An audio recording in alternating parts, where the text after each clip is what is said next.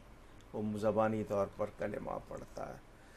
اسی میں حیا ہے، جو بلکہ یہاں تک جس میں حیا نہیں اس کو کہا گیا جو مرضی کر لے. اب اتنی بڑی وہ چیز ہے. اسی طرح صفائی کو کہا گیا، اسی طرح حقوق کے آداب کو ایمان کی تو یہ بتایا گیا کہ انسان جانچتا رہے. ہم لوگ ایک تھوڑی سی بیماری کا شکار ہیں جس کو غفلت کہتے ہیں. غافل ہو جانے کا مطلب توجہ ہٹ جانا. ہماری ایمانی معاملات سے توجہ ہٹی ہوئی ہے، یعنی ہم ان کو اہمیت نہیں دیتے.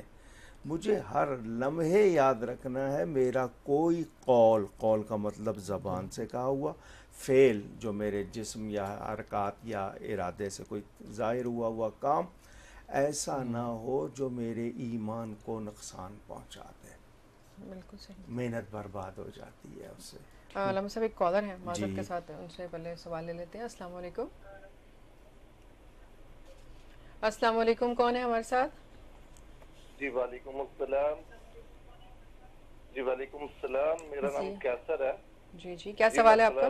مسکت سے بات کر رہا ہوں، مسکت روئی سے. جی میرا سوال یہ ہے کہ ایک آدمی کو صبح اٹھایا روزے کے لیے، وہ اٹھا نہیں ہے روزے کے لیے، اس کو 5 بجے اٹھایا سویا ہوا، تو کیا وہ روزے کی نیت کر سکتا ہے یا نہیں کر سکتا؟ یہ بہت آسان بات ہے بھائی. آپ سحری کھائیں گے آپ کو فائدہ ہوگا. آپ نہیں کھاتے ہیں تو آپ نے ایک سہولت، ایک نعمت سے اپنے آپ کو محروم کیا. آپ نے سونے کی حالت میں اٹھ کر کوئی ایسا کام نہیں کیا ہے جو روزے کو توڑنے والا ہے. آپ نیت کر سکتے ہیں زوال کے وقت سے پہلے، جس کو دعوی کبریٰ کہتے ہیں. بیفور زوال جو ٹائم شروع ہوتا ہے تقریباً 11 بجے تک جا کے شروع ہوتا ہے اکثر، اس سے پہلے نیت کر لیں. اور کوئی آپ نے اس درمیان کھایا پیا نہ ہو، یعنی روزے کے خلاف کوئی کام نہ کیا ہو، تو آپ نیت کر سکتے ہیں. بالکل صحیح. اچھا وہ جو آپ بات کر رہے تھے ایمان کی شاخوں کے حوالے سے، یہ بھی ہے. اور اصل میں ایمان کے حوالے سے بنیادی بات جو ہم نے جاننی ہے وہ ہمارے دل کی حالت ہے. کیونکہ اسی دل میں آپ کو سمجھا دوں، آسان کر دوں. وہ جو بات چلی تھی نا اقرارم باللسان و تصدیقم بالقلب، جو حماد نے کہا تھا، اس میں آتی ایمان مجمل میں ایک ہے میرے زبان کا کلمہ قول فعل، جو قول ہے زبان سے کہا ہوا، دوسرا ہے میرا فعل، میں نے دونوں کو ادا کیا، کیسے میں پرکھوں کہ دونوں میں سے کیا صحیح ہے یا دونوں کس حالت پر ہیں؟ بہت معذرت کے ساتھ بریک کے لیے مجھے کہا جا رہا ہے، اس سوال کو کنٹینیو کریں گے، ایک چھوٹی سی بریک لیتے ہیں، واپس آ کر اس سوال کو مکمل کرتے ہیں۔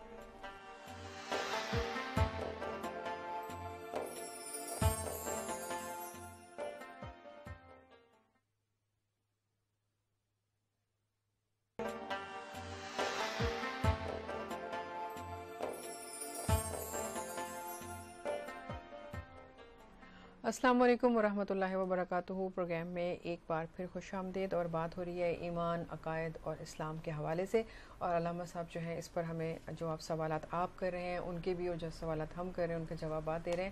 تو علامہ صاحب آپ بتا رہے تھے کچھ ایمان کے حوالے سے۔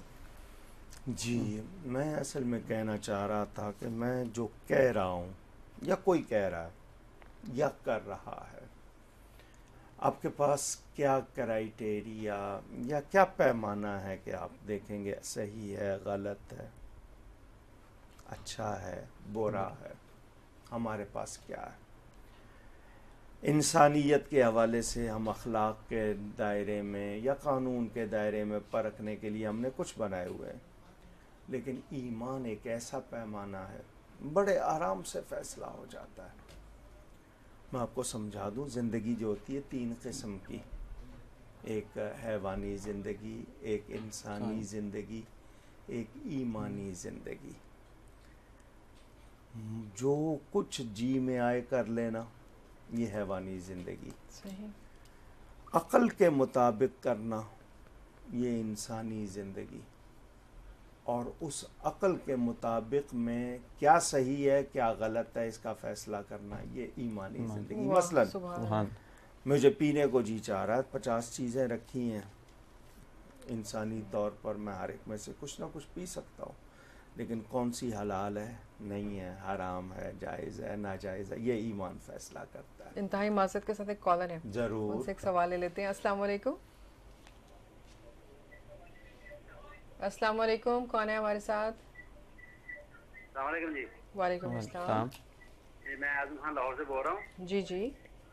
میں سوال یہ تھا کہ میں زکوٰۃ دینا چاہ رہا ہوں تو میرے پاس پیسے نہیں ہوتے، کام میں تھوڑا بہت سیٹ ہے، تو جب میں زکوٰۃ کا سوچتا ہوں میں زکوٰۃ دوں گا تو میرے پاس پیسے کسی آتے نہیں ہیں، تو میں کیا کروں؟ بڑا پریشان ہو جاتا ہوں۔ کس چیز کی زکوٰۃ دینی ہے آپ نے؟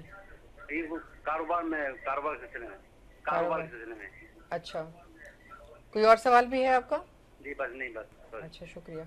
جی علامہ صاحب پہلے اس کا جواب دینا؟ جی دے دیجیے، کیونکہ یہ کہہ رہے ہیں پیسے ہیں نہیں لیکن زکوٰۃ دینی ہے۔ نہیں، ان کا جو میں سمجھاؤں سوال وہ یہ ہے کہ زکوٰۃ دینا جب چاہتے ہیں تو پیسے نہیں ہوتے ہیں، کچھ اسی طرح یہی تھا نا کچھ اس قسم کے۔ تو آپ اگر صاحب نصاب ہیں، صاحب نصاب کا مطلب اس حالت میں ہے کہ آپ کے پاس اتنا مال ہے کہ آپ پر زکوٰۃ ادا کرنا لازم، تو پھر آپ نے جو ارد گرد آپ کے سامان ہے یا چیز ہے جس پر آپ نے زکوٰۃ دینی ہے، اس میں سے کسی چیز کو آپ بیچیے، نقد رقم نہیں ہے، کسی چیز کو بیچیے اور ادا کیجیے، کیونکہ یہ کہنا کہ جب میں زکوٰۃ دینا چاہوں تو پیسے نہیں ہوتے ہیں، یہ بہانہ شرعاً درست نہیں ہے۔ یا تو یہ نا کہ آپ کے پاس بالکل ہی نہیں ہے، اور ایک یہ ہے کہ اس وقت نہیں ہے تو جو چیز دوسری ہے جس کو آپ بیچ کر زکوٰۃ دے سکیں آپ کو دینی ہوگی۔ صحیح۔ جی ایک اور کالر ہے، ان سے بھی سوال لے لیتے ہیں۔ السلام علیکم۔ کال ڈراپ ہو گئی ہے۔ اچھا، ہم بات کر رہے تھے 3 کیفیتوں کے حوالے سے، آپ بتا رہے تھے۔ تو فیصلہ جو ہے نا وہ ایمان کرتا ہے۔ صحیح۔ اور ایمان کا جو میرے پورے جسم میں مرکز ہے، سینٹر پوائنٹ ہے، یا جہاں اس کا وہ ہے اثر، وہ ہے دل۔ صحیح۔ تو حضور اکرم صلی اللہ علیہ وسلم کا ارشاد، تمہارے جسم میں گوشت کا ایک لوتھڑا ہے، الا